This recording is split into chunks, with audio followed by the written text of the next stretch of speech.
Gdje ste bre ljudi? Evo nas ponovo u Serbian Girl. Da vidimo, ja ću držati mobitel, samo da se vidi, Marino. Marino, evo samo da se vidi. Ne vidim ja. Čekaj. Marino, baka. Čekaj još.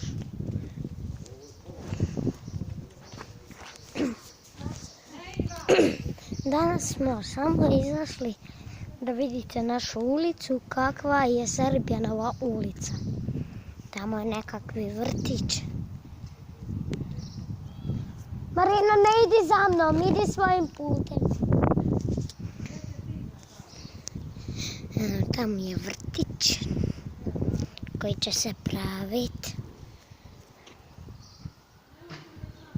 Cijela naša ulica. Ajde, prvo idemo ovu stranu pogledat. Vidite sve kuće. Vidite. Dvorišta. Evo mene tu na po ulice. Pogledajte.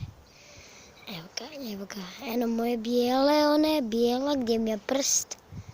To ti je moj kat.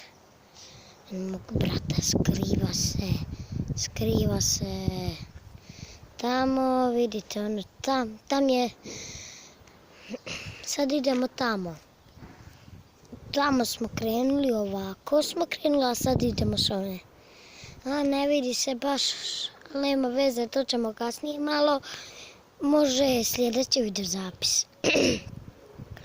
Ovdje vidite sve kuće. Ovdje se slavi rođendan, sve kuće. Da vidite. Sad pomalo ima još do kraja tamo, ali ja ću tamo otići. Vidite, sve.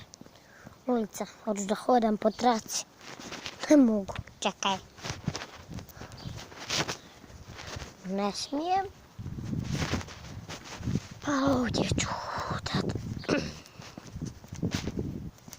Da vidite Serbijana.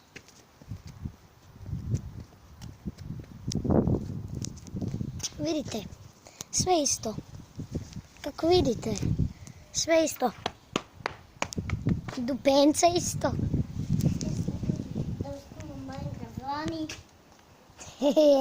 Moj brat isto snima. Ako želite Ok. To je ljudi što se tiče ovog klipa. Vidimo se vrlo uskoro. Ćao.